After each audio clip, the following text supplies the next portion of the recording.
खबरों की जहां सबसे पहले आपको बताएंगे आज शाम 4 बजे तक भारत पहुंच जाएंगे व्लादिमीर पुतिन दोस्तों। लेकिन सबसे बड़ा सवाल, क्या भारत में उनकी हो सकती है गिरफ्तारी? आखिर क्यों इतनी भारी भरकम सुरक्षा के साथ पहुंच रहे हैं भारत दोस्तों, आपको बताएंगे। आईसीसी के द्वारा अरेस्ट वारंट जारी करने के बाद उठ रहे हैं बहुत बड़े और गंभीर सवाल, बताएंगे ये बहुत बड़ी जानकारी कि क्या भारत में गिरफ्तार हो सकते हैं व्लादिमीर पुतिन। वारंट के बाद 125 देशों के आसमान से भी नहीं गुजरते। जी हाँ, इतना ही नहीं, आपको बताएंगे उनके भारत आने के बाद किन किन चीजों पर समझौता संभव माना जा रहा है और व्लादिमीर पुतिन के भारत दौरे से अमेरिकी राष्ट्रपति ट्रंप का क्या रिएक्शन रहने वाला है दोस्तों। क्या भारत रशिया के साथ दोस्ती बढ़ाकर क्या अमेरिका को करेगा अलग थलग, या फिर एक तरफ पुतिन से करेंगे मुलाकात तो दूसरी तरफ अमेरिका को भी साधेंगे। ये बहुत बड़ी जानकारी आपको बताएंगे। पुतिन का दिल्ली दौरे से कितना बदल जाएगा जियोपॉलिटिक्स दोस्तों, इसी बीच बताएंगे। अब बांग्लादेशी सेना के कर्नल ने उगल दिया भारत को लेकर जहर दोस्तों, कह दिया पूर्वोत्तर भारत पर करेंगे कब्जा। विरोधी ताकतों को एकजुट होने की कर दी अपील दोस्तों, बताएंगे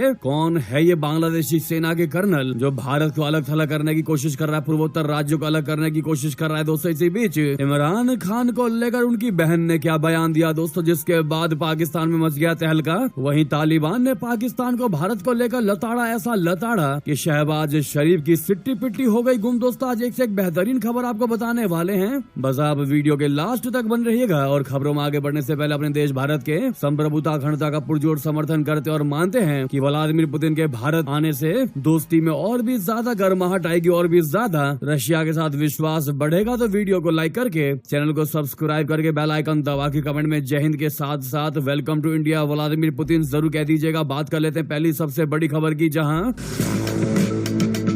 रूस के राष्ट्रपति व्लादिमीर पुतिन 2 दिवसीय दौरे पर आज दिल्ली आ रहे हैं दोस्तों। सुरक्षा एजेंसियां हाई अलर्ट पर हैं। सुरक्षा चाक चौबंद है। सुरक्षा व्यवस्था में शामिल सभी एजेंसियों को इस दौरे के दौरान लगातार निगरानी बनाए रखने के निर्देश दिए गए हैं। व्लादिमीर पुतिन गुरुवार को प्रधानमंत्री नरेंद्र मोदी जी के साथ 23वें इंडिया रशिया एनुअल समिट के लिए ही भारत आ रहे हैं। मार्च 2023 में इंटरनेशनल क्रिमिनल कोर्ट यानी आईसीसी ने पुतिन के खिलाफ अरेस्ट वारंट जारी किया था। हालांकि इसके बाद से ही पुतिन ने एक के बाद एक कई अंतर्राष्ट्रीय यात्राएं की हैं। में अमेरिका और चीन भी शामिल है, जहां पुतिन जा चुके हैं। इसके अलावा पुतिन ने मध्य एशिया के कई देशों का दौरा किया है। व्लादिमीर पुतिन बेलारूस, वियतनाम, उत्तर कोरिया और मंगोलिया भी गए हैं। ऐसे में सवाल उठता है कि क्या पुतिन को अपनी गिरफ्तारी का डर नहीं है और क्या Bharat international criminal court warrant को तामील करने और किसी मौजूदा राष्ट्राध्यक्ष को हिरासत में लेने के लिए मजबूर है। दोस्तों आपको बता दें, इंटरनेशनल क्रिमिनल कोर्ट के प्री ट्रायल चैम्बर सेकंड ने 17 मार्च 2023 को व्लादिमीर पुतिन के खिलाफ अरेस्ट वारंट जारी किया था। इस वारंट में रूस के राष्ट्रपति व्लादिमीर पुतिन और उनके children rights commissioner Maria Lvova Belova का नाम सस्पेक्ट के तौर पर शामिल है। वारंट में आरोप है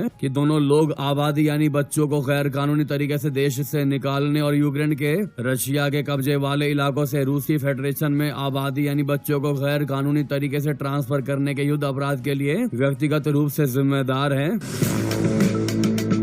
अब ऐसे में सबसे बड़ा सवाल यह है कि क्या भारत आने के बाद व्लादिमीर पुतिन को गिरफ्तार किया जा सकता है? क्या कहते हैं नियम, क्या ऐसा हो सकता है? तो आपको बता दें, दरअसल भारत जो है वो एक संप्रभु देश है जिसने इंटरनेशनल क्रिमिनल कोर्ट के रोम स्टैच्यू पर कभी भी साइन या फिर उसको मंजूरी नहीं दी है। इस वजह से कानून के तहत आपसी जिम्मेदारियों, सहयोग के कर्तव्यों और गिरफ्तारी और सरेंडर के लिए जरूरी सभी नियम भारत पर लागू नहीं होते हैं। यह स्थिति खास लंबे समय से चली आ रही उन आपत्तियों पर आधारित है जो भारत ने 1998 में कानून की ड्राफ्ट प्रक्रिया के दौरान बताई थी, जिन मुद्दों पर आखिरकार भारत की संतुष्टि के हिसाब से ध्यान नहीं दिया गया। दरअसल भारत ने उस नियम का कड़ा विरोध किया जो यूनाइटेड नेशन सिक्योरिटी काउंसिल यानी यूएनएससी को मामलों को आईसीसी को भेजने या टालने की शक्ति देता है। भारत ने तर्क दिया कि इस सिस्टम ने कोर्ट का राजनीतिकरण किया, जिससे 5 अस्थायी सदस्यों को सहयोगियों को बचाने या कोर्ट को दूसरों के खिलाफ एक डिप्लोमेटिक हथियार के रूप में इस्तेमाल करने की अनुमति मिली। भारत का मानना है कि एक न्यायिक संस्था को राजनीतिक अंगों से स्वतंत्र रूप से काम करना चाहिए। यानी कि दोस्तों भारत यात्रा के दौरान आईसीसी के गिरफ्तारी वारंट के कारण गिरफ्तार नहीं हो सकते व्लादिमीर पुतिन, क्योंकि अपना भारत जो है वो आईसीसी का सदस्य नहीं है और इसीलिए वो इस वारंट पर बाध्य नहीं है कि वो पुतिन को गिरफ्तार करें। तो भारत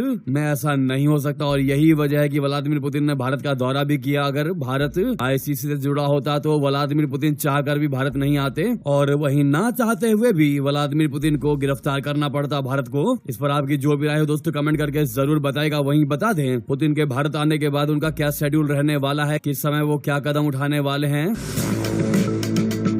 दरअसल जैसा कि हमने आपको पहले बताया, रूसी राष्ट्रपति आज शाम लगभग 4:30 बजे से 5 बजे के बीच नई दिल्ली पहुंचने की संभावना है, पहुंच जाएंगे। इसके कुछ ही घंटे बाद प्रधानमंत्री नरेंद्र मोदी जी उनके लिए निजी रात्रि भोज का मेजबानी करेंगे दोस्तों। वहीं अगले दिन शुक्रवार को औपचारिक स्वागत किया जाएगा। इसके बाद 23वीं भारत रशिया शिखर वार्ता होगी। उन्होंने बताया कि प्रधानमंत्री मोदी जी हैदराबाद हाउस में व्लादिमीर पुतिन और उनके प्रतिनिधि मंडल के लिए दोपहर भोज की भी मेजबानी करेंगे। इसके बाद पुतिन सुबह राजघाट भी जाएंगे। शिखर वार्ता के बाद पुतिन रशिया के सरकारी प्रसारक के भारत चैनल की शुरुआत करेंगे। इसके बाद राष्ट्रपति द्रौपदी मुर्मू जी उनके सम्मान में राजकीय भोज की मेजबानी करेंगे। लगभग 28 घंटे की यात्रा के बाद व्लादिमीर पुतिन शुक्रवार रात करीब 9:30 बजे के आसपास भारत से प्रस्थान कर जाएंगे। जी हाँ दोस्तों, वहीं जानकारी तो ये भी निकलकर सामने आ रही है कि व्लादिमीर पुतिन के भारत दौरे के दौरान कई करार होंगे, कई कॉन्ट्रैक्ट साइन होंगे। ब्रह्मोस मिसाइल के एडवांस वर्जन पर भी समझौता संभव माना जा रहा है। अगर सूत्रों के हवाले से आई जानकारी आपको बताएं तो इनके मुताबिक इस दौरान व्यापार, स्वास्थ्य, कृषि, मीडिया और सांस्कृतिक आदान प्रदान से जुड़े कई महत्वपूर्ण समझौते और MOUs पर साइन होने की संभावनाएं हैं। व्लादिमीर पुतिन का यह दौरा दोनों देशों के बीच सहयोग को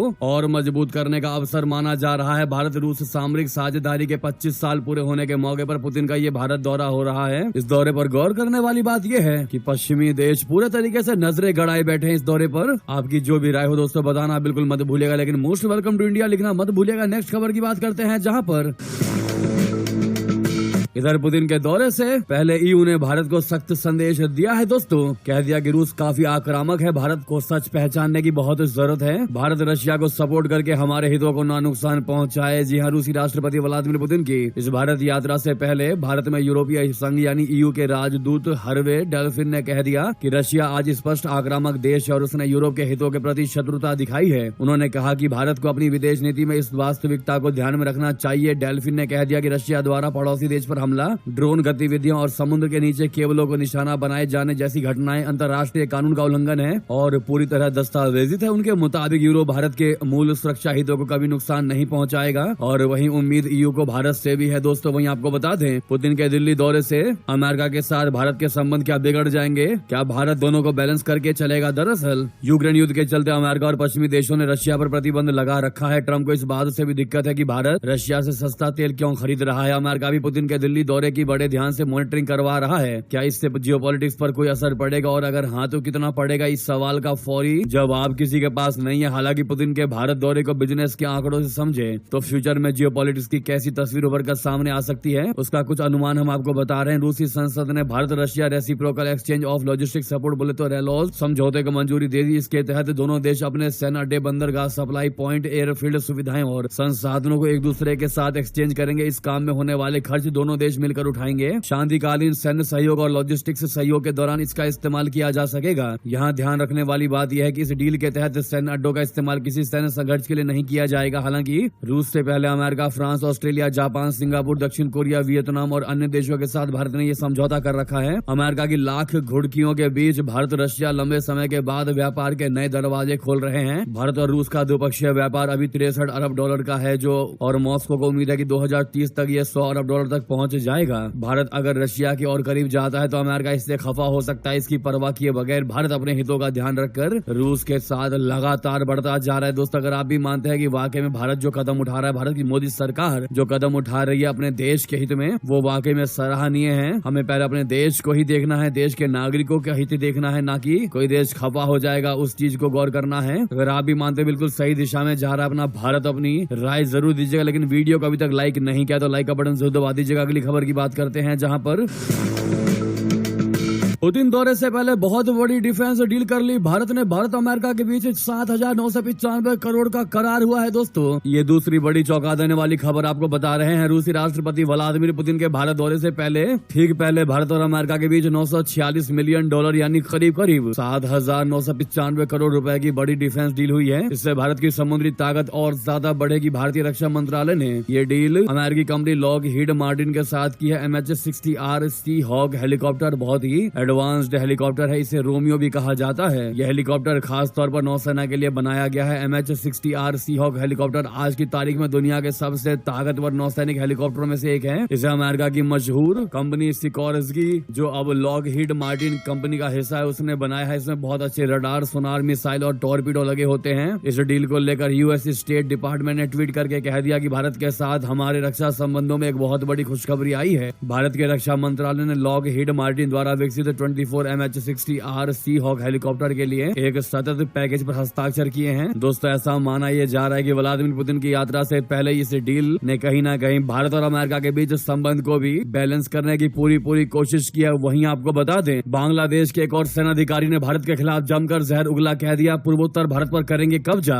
जिसके लिए एकजुट होनी होगी विरोधी ताकतों को। दोस्तों, जमात समर्थक रिटायर्ड कर्नल अब्दुल हक ने पूर्वोत्तर भारत पर कब्जा करने के लिए भारत विरोधी ताकतों को एकजुट करने की मांग कर डाली है। उनकी ये मांग मोहम्मद यूनुस के उस बयान से मेल खाती है जिसमें उन्होंने परोक्ष रूप से चीन को इस इलाके पर कब्जे के लिए आमंत्रित किया था। इतना ही नहीं, मोहम्मद यूनुस ने इस इलाके को बांग्लादेश का हिस्सा दिखाने वाले मानचित्र की एक तस्वीर भी पाकिस्तानी सेना के एक वरिष्ठ सेनाधिकारी को सार्वजनिक तौर पर गिफ्ट की थी। बांग्लादेशी सेना के रिटायर्ड कर्नल अब्दुल हक जमात इस्लामी समर्थक माने जाते हैं। रिटायरमेंट के बाद वो पाकिस्तान समर्थक इस्लाम की राजनीति करते हैं। उन्होंने इससे पहले भी भारत विरोधी बयानबाजियां की हैं। कर्नल अब्दुल हक सितंबर 2023 में खालिदा जिया की बांग्लादेश नेशनलिस्ट पार्टी में शामिल हुए थे। बीएनपी और जमात इस्लामी की राजनीतिक विचारधारा लगभग समान ही है। दोनों भारत विरोध की राजनीति करते हैं। कर्नल अब्दुल हक भी उसी विचारधारा को आगे बढ़ाते हुए भारत विरोधी बयान दे रहा है। दोस्तों, अब्दुल्लाहिल अमान आजमी ने कहा था कि बांग्लादेश में तब तक पूरी तरीके से शांति नहीं आएगी जब तक कि भारत कई टुकड़ों में नहीं बढ़ जाता। और भी बहुत सी बातें बोलकर अमान आजमी ने भारत के खिलाफ जहरीली जुबान का इस्तेमाल किया है। ऐसे में आप क्या जवाब देना चाहेंगे? दोस्तों, भारत को अलग करने की बात कर रहे हैं ये बांग्लादेशी सेना के कर्नल। आप क्या जवाब देना चाहेंगे? दोस्तों, जरूर लिखकर बताएगा। नेक्स्ट खबर की बात करते हैं, जहां पर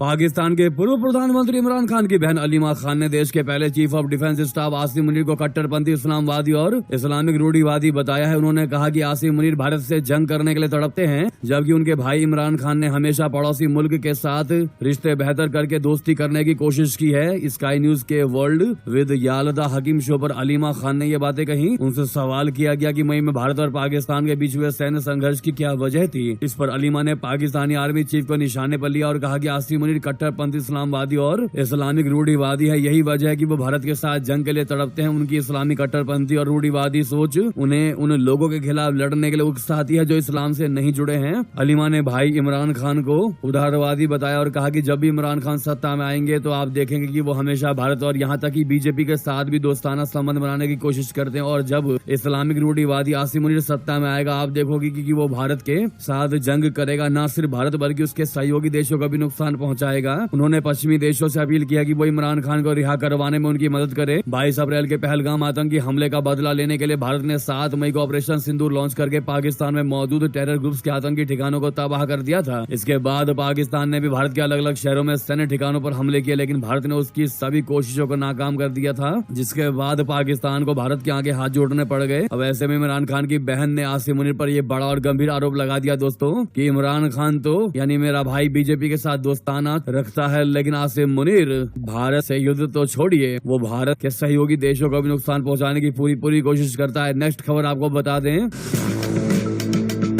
राफेल F5 लड़ाकू विमान खरीदने को भारत हुआ तैयार। फ्रांस ने किया कंफर्म, बनेगा पहला एक्सपोर्ट कस्टमर। दोस्तों, फ्रांस के रक्षा मंत्रालय ने कंफर्म कर दिया है कि Bharat 90 Rafale F4 fighter jet खरीदने का प्लान बना रहा है। इनमें 24 राफेल F5 का एक्स्ट्रा ऑप्शन भी है। इसे राफेल के आने वाले वेरिएंट के लिए भारत के इंटरेस्ट के तौर पर देखा जा रहा है। ये खुलासा फ्रांस के विदेश मंत्रालय की एक एनालिसिस में सामने आया है, जिसके बाद इसे पब्लिक एक्सेस से हटा दिया गया है। इस एनालिसिस में मई 2025 में ऑपरेशन सिंदूर के दौरान भारतीय वायुसेना के राफेल के कथित नुकसान को लेकर चीनी मिस इन्फॉर्मेशन कैंपेन के बारे में बताया गया था, जिसे पाकिस्तान ने पूरे तरीके से दुनिया में फैलाया। उन कोऑर्डिनेटेड डिस इन्फॉर्मेशन की कोशिशों के अपने असेसमेंट में मंत्रालय ने लिखा कि भारत का 90 राफेल F4 का ऑर्डर और 24 राफेल F5 का ऑप्शन उस भरोसे का एक उदाहरण है जो दोनों देशों को बांधता है। भारत लंबे समय से राफेल को बनाने वाली कंपनी डसॉल्ट एविएशन के लड़ाकू विमानों का इस्तेमाल कर रहा है। 1953 में डसॉल्ट से भारत को पहला विमान तूफानी मिला था। वहीं आपको बता दें, भारत हमारा दोस्त है, तुमको जलन क्यों हो रही है। जी हाँ, तालिबानी विदेश मंत्री की पाकिस्तान को कहते हुए बहुत बड़ी नसीहत। कह दिया हद में रहे पाकिस्तान। जी हाँ, कह दिया तुम्हें हमारी भारत नीति पर उंगली उठाने का कोई अधिकार नहीं, कोई हक नहीं। जी हाँ, अफगानिस्तान के सत्ता पर काबिज तालिबान ने अपने पड़ोसी पाकिस्तान को करारा तमाचा जड़ दिया। भारत और अफगानिस्तान की बढ़ती नजदीकियों से बौखलाए पाकिस्तान को तालिबान सरकार ने आईना दिखाते हुए स्पष्ट कर दिया है कि वो अपनी विदेश नीति किसी के दबाव में तय नहीं करेगा। तालिबान के विदेश मंत्री आमिर खान मुत्ताकी ने पाकिस्तान को खरी खोटी सुनाते हुए पूछा है कि अगर पाकिस्तान भारत के साथ रिश्ते रख सकता है तो अफगानिस्तान क्यों नहीं। तालिबान के विदेश मंत्री आमिर खान मुत्ताकी ने राजनीतिक विश्लेषकों की एक सभा में पाकिस्तान की जलन का इलाज करते हुए उसे अपनी हद में रहने तक की नसीहत दे दी। मुत्ताकी ने दो टूक शब्दों में पाकिस्तान को लताड़ते हुए कहा कि हमें किसी के भी साथ जुड़ने और रिश्ते बनाने का पूरा अधिकार, पूरा हक है। क्या पाकिस्तान का दूतावास भारत में नहीं है तो फिर हमारा क्यों नहीं होना चाहिए। हम भारत के साथ रिश्ते रखेंगे और इसको लेकर पाकिस्तान को दिक्कत नहीं होनी चाहिए। मुत्ताकी का ये बयान पाकिस्तान की उस प्रोपेगेंडा पर सीधा हमला है जिसमें वो अक्सर काबुल में भारत के बढ़ते प्रभाव को लेकर रोना रोता रहता है। ऐसे में अगर आप भी मानते हैं कि मुत्ताकी ने बिल्कुल सटीक और बेहतरीन तरीके से तगड़ा जवाब दिया है दोस्तों पाकिस्तान को, तो राय जरूर दीजिएगा कमेंट में। नेक्स्ट खबर की बात करते हैं जहां पर ताइवान सीमा में फिर घुसे चीन के 10 पीएलए विमान व 6 युद्धपोत। जापान ने कहा हमला हुआ तो देंगे कड़ा जवाब। जी हां, ताइवान के रक्षा मंत्रालय ने बुधवार सुबह अपने आसपास चीनी सैन्य गतिविधियों में तेजी दर्ज की है। मंत्रालय के मुताबिक सुबह 6 बजे तक ताइवान के पास 10 पीएलए लड़ाकू विमान, 6 प्लान, 9 सैनिक जहाज और 2 सरकारी पोत देखे गए। इनमें से 4 विमान मध्य रेखा पार कर ताइवान के उत्तरी अड़ीज में प्रवेश कर गए। मंत्रालय ने कहा कि ताइवान ने स्थिति की निगरानी की और आवश्यक प्रतिक्रिया दी है। मंगलवार को भी ताइवान ने 9 चीनी विमानों, 8 नौसैनिक जहाजों और 2 सरकारी पोतों की गतिविधि दर्ज की थी, जिनमें से एक विमान ताइवान के पूर्वी अड़ीज में प्रवेश कर गया था। इसी बीच जापान की प्रधानमंत्री साने तकाइची ने ताइवान की सुरक्षा में संभावित सैन्य सहायता संबंधित बयान पर पूर्व अमेरिकी रक्षा अधिकारी एली रेटनर ने समर्थन दिया है। रेटनर ने कहा कि तकाइची के बयान जापान की आधिकारिक नीति के अनुरूप है। तकाइची ने 7 नवंबर को संसद में कहा था कि चीन द्वारा ताइवान पर हमला जापान की जीवित रहने की स्थिति पर खतरा पैदा करेगा और इससे जापान का सैन्य हस्तक्षेप संभव है। इस बयान पर चीन भड़क गया और जापान की अर्थव्यवस्था को निशाना बनाने वाले कदम उठाने शुरू कर दिए, जैसे कि यात्रा, शिक्षा चेतावनियां तथा पाकिस्तानी समुद्री खाद्य आयात पर रोक। इतना ही नहीं दोस्तों, दूसरी ओर आपको बता दें अमेरिका की जमकर तारीफ कर दिया ताइवान ने। भड़क गए चीन के नेता मंत्री, कह दिया ये कतई बर्दाश्त नहीं करेंगे। बता दें ताइवान के साथ अपने रिश्तों को मजबूत करने के इरादे से अमेरिकी राष्ट्रपति डोनाल्ड ट्रंप के एक खास कदम ने चीन को हड़का दिया दोस्तों, जिससे चीन बहुत ज्यादा नाराज है। औपचारिक कूटनीतिक रिश्ते न होने के बावजूद नजदीकी को लेकर विरोध भी जता दिया गया है। ऐसा इसलिए भी क्योंकि बीजिंग ताइवान को अपना आइलैंड मानता है और किसी बाहरी हस्तक्षेप को बर्दाश्त करने से इनकार करता है। इसके बावजूद अमेरिका लगातार ताइवान की मदद करते रहता है। इसको लेकर दोनों देशों में कई बार तनातनी हो चुकी है। मंगलवार को भी कुछ ऐसा ही हुआ और बीजिंग ने बुधवार को इस पर नाराजगी जाहिर कर दी। राष्ट्रपति ट्रंप ने 2 दिसंबर को एक बिल पर दस्तखत किए जिससे ताइवान की अमेरिका के साथ रिश्तों को मजबूती मिलेगी। ये ताइवान एश्योरेंस इम्प्लीमेंटेशन एक्ट है जो अमेरिकी विदेश विभाग को ताइवान के साथ अमेरिकी जुड़ाव के दिशा निर्देशों की समीक्षा करने के लिए बाध्य करता है। हर 5 साल में यह समीक्षा होगी दोस्तों। ताइवान ने इसकी सराहना की, जबकि चीन ने इसे अस्वीकार हस्तक्षेप बताकर कड़ी आपत्ति जताई। पेच ये है कि चीन को यह रास नहीं आ रहा है क्योंकि वो ताइवान पर अपना हक जताता है, हक समझता है। 2021 में ट्रंप एडमिनिस्ट्रेशन के तहत तब के विदेश मंत्री माइक पोम्पियो ने अमेरिकी अधिकारियों और उनके ताइवानी समकक्षों के बीच संपर्क पर लगी रोक हटा दी थी। ये 1979 में वाशिंगटन द्वारा बीजिंग को मान्यता देने के बाद सुलह के बाद लगाई गई थी। जी हाँ दोस्तों, वहीं आपको बता दें पाकिस्तान बेचेगा सरकारी एयरलाइंस, इज्जत नीलामी में बोली लगाएगी आसिम मुनीर की फौजी कंपनी। दोस्तों, कर्ज के बोझ और IMF की सख्त शर्तों से झगड़ा कंगाल पाकिस्तान अब अपनी राष्ट्रीय एयरलाइन पाकिस्तान इंटरनेशनल एयरलाइंस बोले तो PIA को बेचने जा रहा है। प्री क्वालिफाइड 4 बोलियों में फौजी फर्टिलाइजर कंपनी लिमिटेड भी शामिल है जो पाकिस्तानी सेना के नियंत्रित फौजी फाउंडेशन का हिस्सा है। प्रधानमंत्री शहबाज शरीफ के हवाले से जारी बयान में कहा गया है कि PIA की बोली 23 दिसंबर 2025 को होगी और इसका सभी मीडिया चैनलों पर लाइव प्रसारण किया जाएगा। डॉन अखबार के मुताबिक PIA में 51% से 100% तक हिस्सेदारी का विनिवेश IMF के $7 अरब के नए बेल आउट पैकेज की प्रमुख शर्तों में से एक है। जियो टीवी की रिपोर्ट के मुताबिक निजीकरण मंत्री मोहम्मद अली ने पिछले महीने राइटर्स को बताया था कि इस साल निजीकरण से 86 अरब रुपए की कमाई का लक्ष्य रखा गया है। PIA की अंतिम बोली में कुल आय का सिर्फ 15% हिस्सा सरकार को मिलेगा, बाकी खरीदार कंपनी के पास रहेगा। उधर आपको बता दें अमेरिका का F-16 फाइटर जेट हुआ क्रैश डेथ वैली के पास जमीन पर धड़ाम से गिरा। बन गया आग का गोला। जी हाँ, अमेरिका के लड़ाकू विमान F-16 की साख को गहरा धक्का लगा है। बुधवार को अमेरिकी एयरफोर्स का F-16 फाइटर जेट कैलिफोर्निया के ट्रोना एयरपोर्ट के पास क्रैश हो गया। घटना बुधवार 3 दिसंबर को स्थानीय समय अनुसार सुबह करीब 10:45 पर दक्षिण डेथ वैली के दक्षिण में एक दूर के रेगिस्तानी इलाके में हुई। जमीन से टकराने के बाद फाइटर जेट फट गया और आग के गोले में तब्दील हो गया। ऑनलाइन पोस्ट में किए गए फुटेज में जमीन के ऊपर काले धुएं का गुबार फैला दिखाई दिया। अमेरिकी वायुसेना ने बयान में लड़ाकू विमान के क्रैश होने की पुष्टि की है। विमान क्रैश होने से पहले पायलट खुद को सुरक्षित निकालने में सफल रहा। जी हाँ, वही बता दें, दिल्ली एमसीडी उपचुनाव 2025 के नतीजे सामने आ चुके हैं। सभी 12 वार्डों पर मतगणना खत्म हो चुकी है। 12 वार्डों में से 7 पर बीजेपी की तगड़ी जीत हुई है, जबकि 3 सीटों पर आम आदमी पार्टी चुनाव जीती है। वहीं ऑल इंडिया फॉरवर्ड ब्लॉक यानी AIFB ने कांग्रेस ने एक सीटें जीती हैं। यानी कि दोस्तों, दिल्ली एमसीडी बाईपोल्स का रिजल्ट आ चुका है, जिसमें कि बीजेपी ने बम्पर जीत हासिल की है। इसी बीच ये थी कि सारी बड़ी जानकारी। आपको खबर कैसी लगी बताना बिल्कुल मत भूलिएगा। लगे हाथ तो वीडियो को लाइक करके इस चैनल को सब्सक्राइब करके बेल आइकन दबा के कमेंट में जय हिंद कह दीजिएगा। मिलते अगली बड़ी खबर में। बहुत बहुत धन्यवाद, बहुत बहुत आभार। जय हिंद, जय भारत।